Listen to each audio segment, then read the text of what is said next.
My wife died 2 years ago, but last week she texted me from her old number saying, "You buried the wrong woman." It's been 2 years since Emily died, 2 years since the accident, 2 years since I stood in the rain, clutching a folded flag, trying to convince myself that the coffin beneath the dirt really held the woman I loved. Grief does strange things to you. It stretches time, warps memory, makes you forget the sound of laughter you once thought you'd never lose. For months after the funeral, I kept her phone on my nightstand. Couldn't bring myself to turn it off. Sometimes, late at night, I'd plug it in just to watch the lock screen glow to life. Her face would appear, the last photo we ever took together. Smiling, alive, and every time, I'd whisper the same thing. "I'm sorry I wasn't there," because I wasn't. The night she died, I was across the country on a business trip in Seattle. She'd been driving home from her sister's place when the crash happened. The police said it was quick, that she probably didn't feel anything, but something in that always felt wrong to me, like they were saying it because they had to. 2 weeks ago, I finally moved her things out of the house. Not all of it. I couldn't. Just the obvious stuff. Clothes, makeup, the books she'd read half of and left dog-eared on the nightstand. I told myself it was healthy, a step forward. But that night, as I was carrying the last box to the garage, I felt it. My phone buzzed. At first, I ignored it. Probably a work email. Maybe my sister checking in. Then it buzzed again, and again. 3 times in a row. When I looked down, my breath caught in my throat. The name on the screen read, Emily. I froze. It couldn't be. I'd kept her contact saved all this time, but the number was disconnected. I'd tried calling it once after the funeral, just to hear the automated message. "This number is no longer in service," and yet there it was. Emily. And the message said, "You buried the wrong woman." For a long time, I just stood there staring at the screen. I must have read the words 100 times. My hands were shaking so badly I almost dropped the phone. Another buzz. She's still out there. I'm not her. I could barely breathe. My first thought was that it had to be a prank. Some sick scammer who got her number after the carrier recycled it. But the next message hit me like a punch to the chest. "Check the scar on her neck. It isn't mine." I didn't even know what that meant. I tried calling the number, but it went straight to voicemail. No ring, no greeting, nothing. Just silence. And then, static, like someone breathing through water. I hung up and sat on the garage floor, shaking, my back pressed against the wall. Outside, thunder rumbled. Rain started falling. I told myself it had to be a trick, but when I plugged her old phone in later that night, just to see, it powered on, battery at 3%, and there was one unread message waiting. From my number. "I'm sorry I wasn't there." The next morning, I went straight to the police. I showed them the texts, explained about the accident, the body, the number being deactivated. The officer, a younger guy with tired eyes, took notes, nodded, but I could tell he didn't buy it. He asked if I'd been sleeping, if I'd been drinking. I hadn't touched alcohol in months, but I didn't bother arguing. He said they'd look into it, which meant nothing. When I got home, there were 3 more texts waiting. "Stop looking. She'll see you if you keep looking. You were never supposed to see her face." I tried replying, but every message came back undeliverable. And that night, I had the dream for the first time. I was standing in the middle of a forest, tall pines, moonlight cutting through the branches. The air smelled like wet soil and smoke. Someone was calling my name, distant, echoing. I turned toward the voice and saw a figure just beyond the tree line, a woman, wearing the same blue dress Emily had been buried in. Her head was tilted, her long hair hiding most of her face. "Em?" I whispered. The woman raised her hand and pointed to her neck. There, just beneath the jawline, was a long, thin scar, surgical, precise. Then she lifted her head, and the face wasn't hers. It looked like Emily, but wrong. The eyes were too wide, the smile too sharp. When she spoke, her voice came out doubled, like 2 people speaking at once. "You buried the wrong one." I woke up gasping, heart pounding, sheets drenched in sweat. It was 3:33 a.m. and my phone was ringing. "Emily." I didn't answer. I couldn't. The ringtone cut off after a few seconds. Then came a voicemail notification. With shaking hands, I pressed play. Static filled the line, then, faintly, her voice. "You weren't supposed to see. Don't go back there." Then a whisper. "Graves don't stay closed forever." The message ended with the sound of dripping water, and in the silence that followed, I realized something that made my stomach twist. That sound, I'd heard it before, in the dream. The sound of rain hitting pine needles, the forest, the place where the accident happened. I didn't go to work the next day. I drove instead, 2 hours north to the crash site. They'd cleaned it up long ago, of course. The skid marks had faded, the guardrail repaired, but I remembered the spot. The trees still bore faint scorch marks from the explosion. The ditch below was filled with ferns and rainwater. Standing there, I could almost see it. The headlights cutting through fog, the sound of brakes screaming, the metallic crunch, the silence after. I knelt, brushing my hand across the soil, damp, cold, and there, half buried in the mud, was something small and metallic, a necklace, Emily's, the one they said had been burned beyond recognition. I picked it up, wiped away the dirt, and froze, because on the back of the locket, freshly engraved, untouched by fire, were 3 words, "You found me." And somewhere in the distance, behind the whisper of the trees, I heard a familiar voice call my name, soft, sweet, wrong, James. And when I turned, she was standing there, smiling, soaked from the rain, eyes black as the road that killed her. My first instinct was to run. Every cell in my body screamed at me to move, to get back in the car, to leave, to never look back. But I didn't. I couldn't, because the woman standing at the edge of the trees wasn't just anyone. She was Emily. Her hair clung to her face, soaked from the rain, her blue dress heavy with mud. Her skin was pale, translucent in the gray light, and her lips were tinged with a faint blue, like she'd been underwater too long. "Em," I whispered, taking one shaky step forward. She tilted her head slightly, the way she used to when she was trying to read me. For a second, just one, I saw my wife, the woman who used to hum off key while cooking, who'd dance barefoot in our kitchen. Then she smiled, and it wasn't her smile. The corners of her mouth didn't stop where they should have. They stretched too far, too thin, revealing a hint of teeth that were too white, too even, too sharp. "You came back," she said softly. Her voice was layered, one tone soft and familiar, the other deeper, raspier, like something else was speaking through her. I took another step back. "You're not real." She tilted her head again. "You still talk to my phone." My blood turned to ice. "How do you know that?" "Because you told me." Then she smiled wider, the rain running down her face like tears. "You told me every night." I stumbled back. "Stay away from me." But she didn't move. The rain stopped suddenly, cut off, like someone had muted the world. Even the wind fell silent. She took a step closer, her bare feet making no sound on the wet leaves. "You buried her too deep." My throat tightened. "Who?" Her smile vanished. "The woman in the coffin." I stared at her. "That was you." She shook her head slowly. "No, James, that was her." Her hand trembled as she pointed toward the road behind me. "The one who took my face." I turned around, hoping, to see nothing. Just trees, fog, maybe the glint of my car through the rain. But she was there. Another figure, standing on the road. Same height, same hair. And as lightning split the sky, I saw her face. The one I'd kissed goodbye at the funeral. Eyes closed, skin pale. Emily, the real Emily. I spun back toward the woman in the forest. "What the hell is this?" She smiled again. "You loved her more, didn't you?" "What are you talking about?" Her expression hardened. "You didn't even notice." "Notice what?" "That she wasn't me." Her voice cracked, part grief, part fury. "You buried her. You mourned her. You whispered my name into her coffin. But she wasn't me." I shook my head. No, Emily, stop. Stop calling me that." The force in her voice made the air shake. "I'm not Emily." She took another step forward, the ground hissing under her feet like it was burning.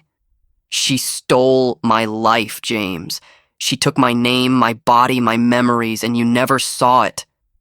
I was trembling now, backing toward the road. "That's not possible." "You think death erases lies?" Her voice grew louder, filling the forest, echoing in ways sound shouldn't.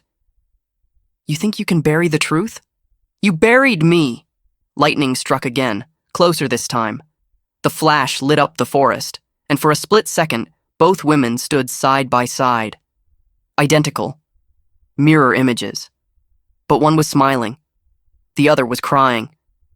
When the thunder rolled, they were both gone. I stood alone, chest heaving, soaked to the bone. The forest was silent again, unnaturally so. Even the rain hadn't resumed. Then my phone buzzed in my pocket. I pulled it out with trembling hands. One new message. From Emily. You saw her too. My fingers hovered over the screen, frozen. Before I could reply, another message came through. Check the grave. You'll understand. The words blurred as my vision swam with panic. And then, below that, bring the necklace. I don't know why I listened. Maybe it was grief. Maybe guilt. Maybe some small, desperate part of me still believed I could fix whatever had gone wrong that night 2 years ago. So I drove. The cemetery was almost an hour away, down a stretch of road so empty it felt like the world had ended. The headlights cut through the fog like pale knives. When I pulled up to the gates, the rain finally started again. Steady. Relentless. The caretaker's house was dark. The only light came from the lamps scattered among the graves, faint halos glowing through the mist. I parked near the edge and got out, clutching the necklace in my fist. The metal was cold, biting against my skin. Emily's grave was toward the back, near the trees, where the earth always seemed a little too soft. The headstone was simple. Emily Harper. Beloved wife. 1991-2023. I stood there for a long time, rain dripping from my hair, heart hammering. Then, against every rational thought in my brain, I dropped to my knees and started digging. At first it was just mud, then roots, then stone, then something else. A sound, wet, muffled, like fabric shifting under dirt. I froze. The ground moved, just slightly, enough to make me lean closer, and from beneath the mud I heard it, faint, almost drowned by the rain. James, the voice came from below. James, help me. My hands clawed through the soil, panic taking over. I dug until my nails tore, until my arms ached. And then I saw it. Wood, the coffin. But it wasn't sealed. The lid was cracked open, just enough for air to seep through. And inside I saw movement. A hand, pale, dirty, alive. The rest was a blur. I pried the lid open, the wood groaning, breaking apart. The smell of rot hit me like a wall. Damp, earthy, thick. Inside wasn't a body, not like there should have been. It was her, Emily. Her eyes fluttered open, cloudy but alive. Her lips moved. You shouldn't have come. I stumbled back, gasping. Emily. She smiled weakly, her teeth blackened, her skin cold and damp. She's here too. Behind me, I heard another voice, soft, familiar. You found me. And before I could turn, hands, cold, wet, impossibly strong, closed around my neck. The world went dark. When I came to, it was morning. The grave was untouched, the ground perfectly smooth. No signs of digging, no footprints, no coffin, no Emily. The necklace was gone. And carved into the headstone, freshly etched, wet with dew, were 3 words. We are one. When I woke up, I was in my car. The engine was running, headlights still on, the rain pounding against the windshield. My hands were on the steering wheel, though I couldn't remember putting them there. I sat there for a long time, disoriented, watching the water blur the world outside into streaks of gray and white. Then I noticed the dirt. My fingernails were packed with it. My sleeves were soaked in mud. The faint smell of decay clung to my clothes like smoke. That was when I realized something else. The locket was back. It was hanging from the rearview mirror, spinning slowly, and the photo inside had changed again. No longer the 2 of us smiling at the beach. No longer me alone. Now it showed 2 Emilys, one alive, one dead, both smiling, and between them, a space, empty, shaped just wide enough for me. I don't remember driving home. One second I was staring at the spinning locket, the next I was parking in front of my house. Everything looked the same. Neat lawn, porch light still on, the faint smell of wet earth from the rain. But when I stepped inside, something was off. The air was colder, thicker. It felt like someone else had been there. The hallway light flickered as I closed the door behind me. Hello? I called. My voice sounded strange, too loud, too small. No answer. I turned toward the living room and froze. Someone had turned on the television. The static hissed, faint blue light flickering across the walls, and on the coffee table sat 2 cups of tea, one still steaming. I hadn't made tea. The TV flickered again, the static shifting like waves. Then the image stabilized just for a second. It was her, Emily, sitting in what looked like our old bedroom, hair loose, eyes black. You buried the wrong woman. I stumbled back. The screen crackled, distorted, then went black again. My phone buzzed in my pocket. Another text. From Emily. Stop digging. You'll wake her up. Before I could type a response, another came through. She wants what's hers. And then, as if in answer, I heard a sound upstairs. A soft creak, the unmistakable groan of floorboards under a slow, deliberate step. Someone was in the house. Every instinct told me to run, but I had to see. I had to. No. I grabbed the flashlight from the kitchen drawer and crept up the stairs. The light flickered against the walls, the framed photos of us, our wedding, our trips, moments that now felt like scenes from someone else's life. As I reached the landing, I saw it. Muddy footprints leading from the front door up to the bedroom. Small, bare, and unmistakably hers. Each one glistened wetly, as though freshly made. I followed them, my breath shallow, heart thudding so loud I could hear it in my ears. At the bedroom door, I stopped. The footprints ended there. The door was closed. I reached out, hand trembling, and turned the knob.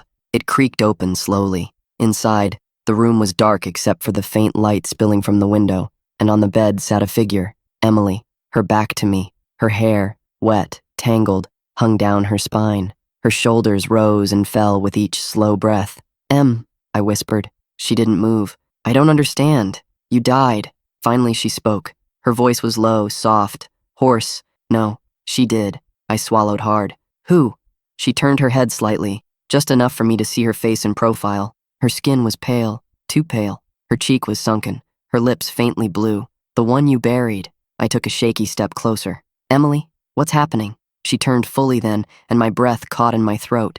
Her eyes were open, wide, unblinking, and she was smiling that same impossible smile. Too wide, too knowing. You shouldn't have dug her up. The window behind her shattered. A rush of wind blew through the room, extinguishing the faint light. The flashlight flickered wildly in my hand, catching fragments. The sheets whipping, the curtains snapping, Emily's hair whipping around her face. She stood, moving toward me with that same impossible stillness. You brought her back. I don't understand, I shouted, backing into the wall. Her voice broke into two again, one soft, one guttural. You brought her back. The air turned freezing. I could see my breath. The walls began to darken, slow at first, then spreading, as if the house itself was being submerged underwater. The photographs on the wall bubbled, the faces melting into each other. Emily's, mine, then two Emily's, smiling. I turned toward the hallway and froze. Standing there halfway up the stairs was another Emily. Her dress was torn, her face dirt-streaked, her hands gray with mud. The one from the grave. Both women stared at me. Two Emilys, one living, one dead, and in perfect unison they spoke. You have to choose. I couldn't breathe. Choose what? The one in front of me, the pale, living Emily, smiled. Me. The life we had. The other, her twin reflection in decay, whispered, the truth. One of us loved you, the living one said. One of us died for you, the dead one answered. Choose. The flashlight went out. Darkness swallowed everything. I could hear them both, breathing, whispering, circling me. Their voices layered, rising, blending into something almost melodic. Choose. Choose. Choose. I dropped to my knees, clutching my head. Stop it. A hand, cold and trembling, touched my cheek. Please, James, one voice whispered. You said you'd never stop loving me. Another hand, warm this time, gripped my shoulder. Please, the other said softly. You said you'd always tell the truth. Tears burned my eyes. I can't tell who's who. Silence. Then one of them spoke, close to my ear, her breath cold as the grave. That's because there's no difference anymore. Lightning flashed through the shattered window, illuminating them both. Two faces, two bodies, one shadow. And in that instant, I saw it. Their forms merging, twisting, faces overlapping, mouths splitting, eyes combining into one perfect, monstrous reflection of everything I'd lost and everything I'd loved. We are one. The words vibrated through the floor, through my bones, through the house itself. And then, nothing. Just silence. When I woke up again, it was morning. The room was empty. The window was whole. No mud, no footprints, no broken glass.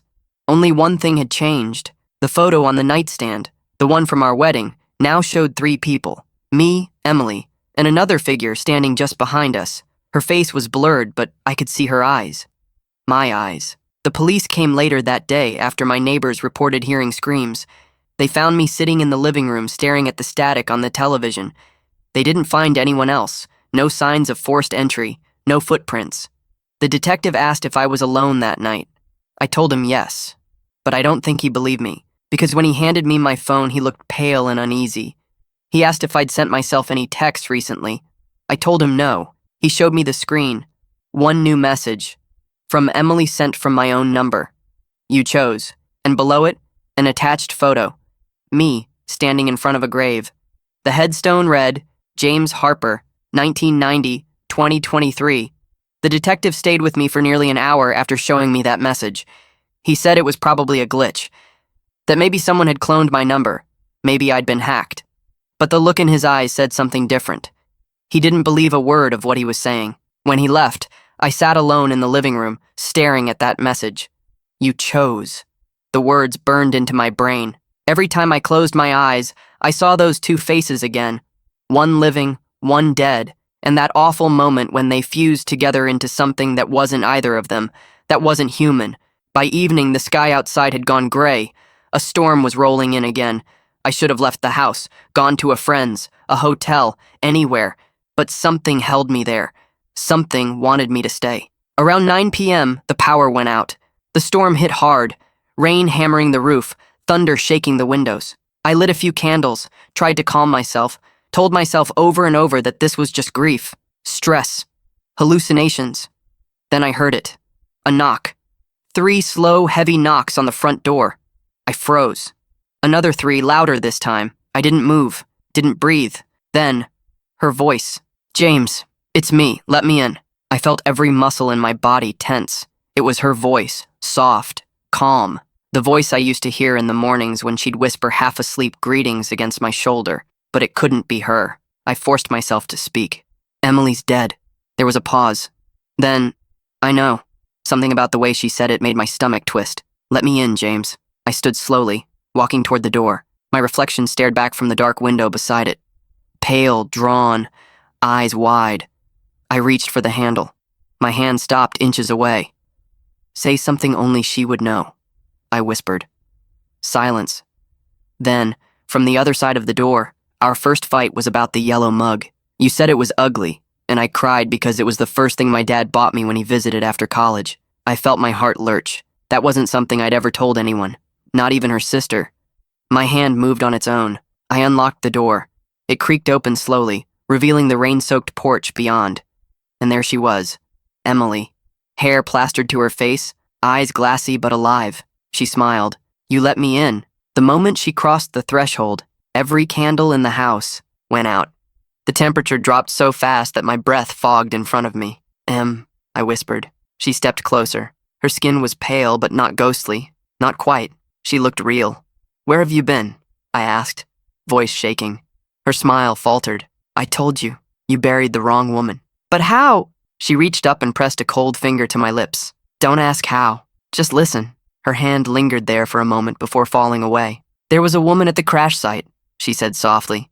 You don't remember her, but you saw her once. She looked like me. She took my wallet, James, my ID, my phone. When they found her, they thought she was me. My stomach churned. You're saying she survived? Emily nodded. She lived in my name. She lived your life, with you. And when she died, she made sure you'd never know. No, that's not possible. Her eyes glistened. You've seen the messages. You know it's true. I took a step back. Then who was I with all that time? Who was I married to? She didn't answer. She just smiled. That same too wide smile that wasn't quite hers. You were with her until you chose me. Thunder cracked outside. My phone buzzed on the coffee table. I glanced down and froze. A new message from Emily. Don't let her in. My gaze snapped back up to the woman in front of me. She was closer now. Too close. And when she smiled again, I saw it. That faint line at her throat. A scar. Long. Surgical. The one from the dream. Who are you? I whispered. Her expression didn't change. You already chose. I stumbled backward, grabbing my phone. No, I didn't. The screen flickered. The messages were changing. words rearranging themselves on their own. You chose the dead one. Now the living one has to die. I looked up just in time to see her face contort, the skin around her mouth stretching, eyes going completely black. She lunged. The next few seconds were chaos. The lights exploded overhead. I fell backward, hitting the floor hard. She was on me in an instant, her hands cold and slick, pressing against my throat. "Stop!" I gasped. "Emily, please!" She leaned close, her breath icy against my face. "I'm not Emily." I grabbed the candle from the floor and smashed it against her shoulder. Wax and glass sprayed across the floor as she reeled back, shrieking, a sound that wasn't human. I scrambled to my feet, running for the door. Outside, the storm was roaring, rain falling in sheets. I sprinted to the car, fumbling with the keys, slipping in the mud. I got the door open, jumped inside, and slammed the lock down. She was already there, standing at the edge of the driveway, drenched, her head tilted, watching me. She smiled through the rain and whispered something I could barely hear over the storm. "You can't leave twice," I floored it, tires screeching, headlights cutting through the storm. I didn't look back, not once. The whole drive, my hands wouldn't stop shaking. My chest burned from where she'd grabbed me, red welts rising like bruises. I drove until I couldn't see anymore, until the road blurred into the rain and exhaustion forced me off onto the shoulder. I parked under a flickering streetlight, engine still running, rain hammering the roof. And that's when I saw it, the locket, lying on the passenger seat, open. Inside, the photo had changed again. Not me and Emily, just me. Eyes closed, dirt smeared across my face, and beneath it, engraved into the metal in tiny, perfect letters, "See you soon." I turned off the car. The storm had stopped. The world outside was quiet. Too quiet. I leaned my head against the steering wheel and tried to breathe. But then, from somewhere in the dark, came the faint sound of a phone ringing. Not mine, hers, from the glove compartment. I opened it with trembling hands. Her phone was inside, the one that should have been buried with her. Screen cracked, battery half dead. And on the screen, a single notification. Incoming call. Me. I stared at it until the ringing stopped. Then the voicemail played automatically. "James," her voice. Soft, familiar. "You can't run from both of us. We're waiting." The call ended. And from somewhere deep in the woods behind me, through the mist and the silence, came two voices calling my name. One alive, one dead. Perfectly in sync. The sound of their voices crawled under my skin. Soft, melodic, in perfect unison. "James." It wasn't just a call. It was a pull. A pressure behind my ribs, drawing me toward the dark tree line. I sat frozen in the car, hands gripping the steering wheel until my knuckles turned white. Every instinct screamed, "Don't move," but something deeper whispered, "Go." Outside, the rain had stopped. The night hung heavy and still, the kind of silence that makes your heartbeat sound deafening. Then came the sound of gravel crunching under footsteps, slow, deliberate, getting closer. I looked up, and there in the glow of the headlights stood her, the living one, Emily, or what was left of her. Her skin was pale as paper, veins faintly visible beneath the surface like cracks in porcelain. Her hair hung over her face, dripping black water that pooled at her bare feet. I whispered. She tilted her head, lips curling into that too-wide smile. "You shouldn't have run." I reached for the gear shift, ready to slam the car into drive. But the moment my hand touched it, the dashboard lights died. The car went silent. Dead. And in that instant, the air turned ice cold. My breath came out in visible puffs, and I realized the temperature had dropped so suddenly it burned to inhale. She stepped closer, her movements too smooth, too steady. "You can't leave twice, remember?" Her words echoed through the car even though the windows were closed. I fumbled for my phone, desperate for light, for sound, anything. The screen flickered on. One new message. From Emily. "Don't trust her. Look behind you." I froze. The headlights flickered once, twice, and in the rearview mirror, another face appeared. The dead one. Her skin gray and slick with mud, her eyes wide and hollow, her lips twitching into a crooked smile. He finally sees. I turned, heart hammering, but the back seat was empty. Empty, except for the faint imprint of a handprint smeared in dirt across the leather. And on the window, words written in condensation. Choose again. I stumbled out of the car, the air biting against my skin. The living one was gone. The road was empty. Only the forest loomed on either side, dense and black. Somewhere in the dark, I could still hear them whispering. One voice pleading, one taunting. They overlapped until I couldn't tell them apart anymore. Save me. Stay with me. Choose.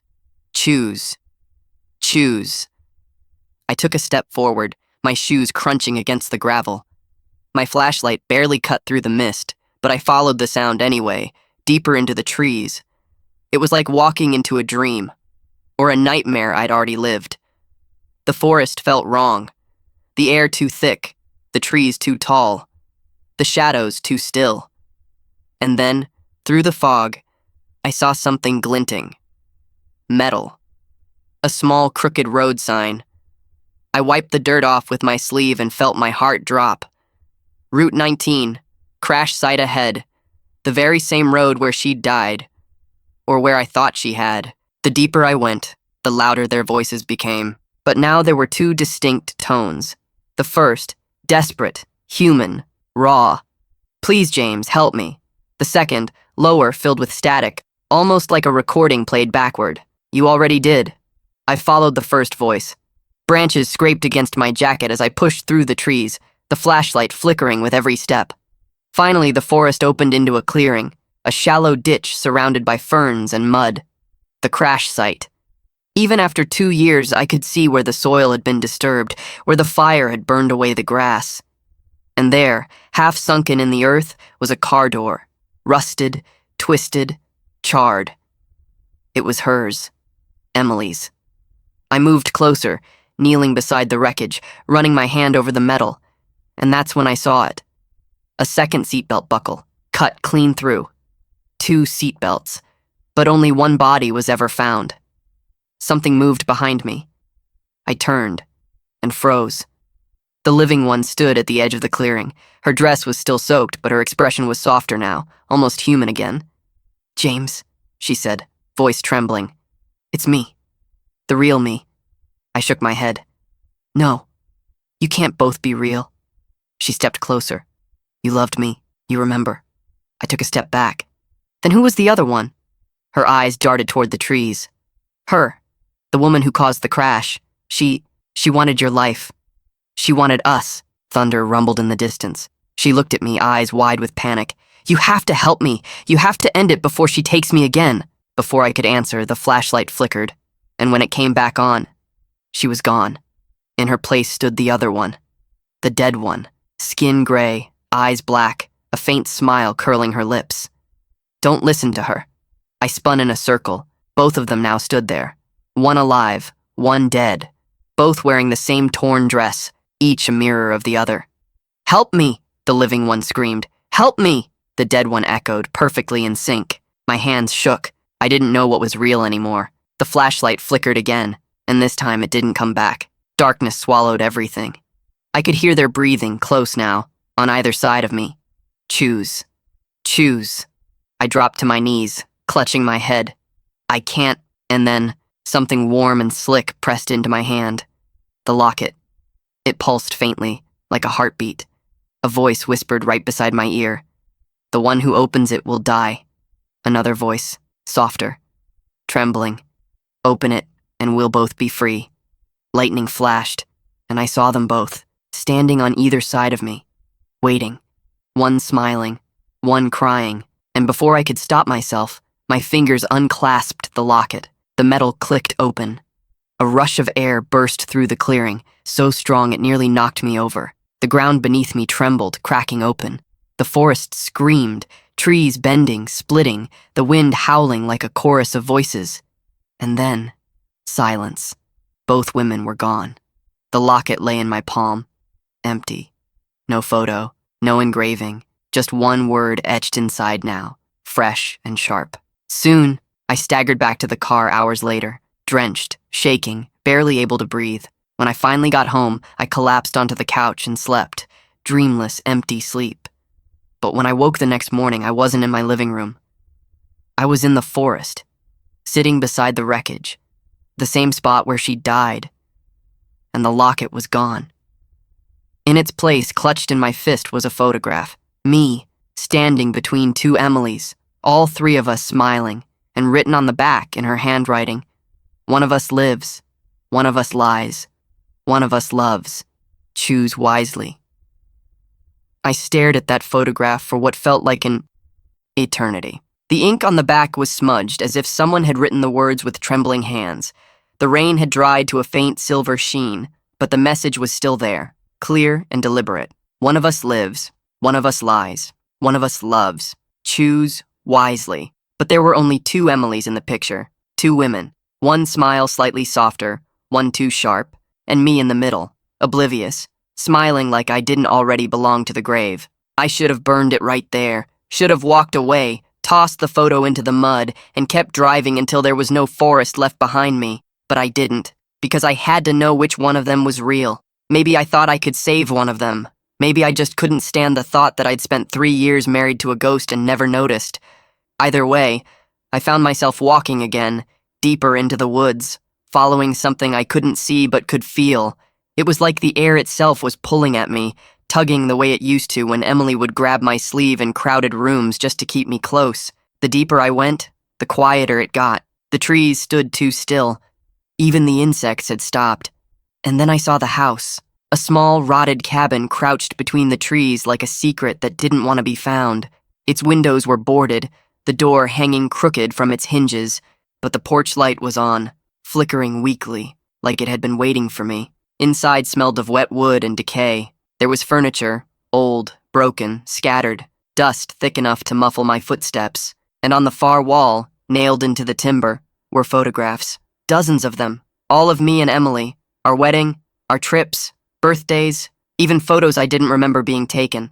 Except in every one, her face was slightly wrong, too long, too blurred, her eyes, empty. The same expression repeated over and over like she'd been practicing how to look human. At the center of the wall was one photo I'd never seen, a close-up of me sleeping, and written beneath it, in neat, sharp handwriting, "You chose wrong." Something moved behind me. I turned, flashlight trembling. There she was, the living one. Hair damp, eyes wide, hands trembling. "James," she whispered, "it's me. I swear it's me." I shook my head, backing away. No more lies." She took a step forward, hands out. "I didn't lie. You were supposed to save me." From what? From her. Her gaze darted to the shadows behind me, just as another figure stepped out. The dead one, mud-caked skin, hollow eyes, that impossible smile. "You brought him here," the dead one rasped. The living one's voice cracked. "He had to know the truth. He doesn't need the truth. He belongs with me." Their voices overlapped like feedback, one pleading, one venomous. "He loved me first. He buried me. You stole my face. You stole my life." I clutched my head. "Stop. Please, stop." But they didn't. They moved closer, each on one side, voices melting together until I couldn't tell them apart anymore. "Choose. Choose. Choose." The floor beneath us groaned. The air shimmered, and suddenly I was back, standing at the crash site. The wreckage still smoldered, rain falling in thin sheets. 2 bodies lay in the grass, both Emily's. One breathing shallowly, one still, and me, standing between them, hands shaking, unable to move. The living one's hand reached up weakly, grasping mine. "Please," she whispered, "save me." The dead one's lips twitched, voice faint but clear. "Don't let her trick you again." I looked between them, heart pounding, knowing whichever hand I took would seal the other's fate. "Which one are you?" I cried. "Which one is mine?" They both spoke at once. "I am." Lightning split the sky. For a second, everything froze. The rain, the trees, even the air. Then I made my choice. I took the hand that felt warm, human, familiar, and the world went black. When I opened my eyes, I was back home. The house was clean, the sun was shining through the windows, and Emily was in the kitchen, humming softly, making pancakes just like she used to. She turned when she saw me and smiled, a soft, perfect, human smile. "Good morning," she said. It was everything I'd ever wanted, everything I'd lost. But as I stepped closer, I saw it, the scar, faint, hidden just beneath her collarbone, the one from the grave. "Emily," I whispered. She smiled wider. "You made the right choice, James." Her eyes glinted, not brown anymore, black. That night, I woke to the sound of humming, the same tune, over and over. It was coming from downstairs. I followed it, every step heavier than the last. When I reached the living room, I stopped dead.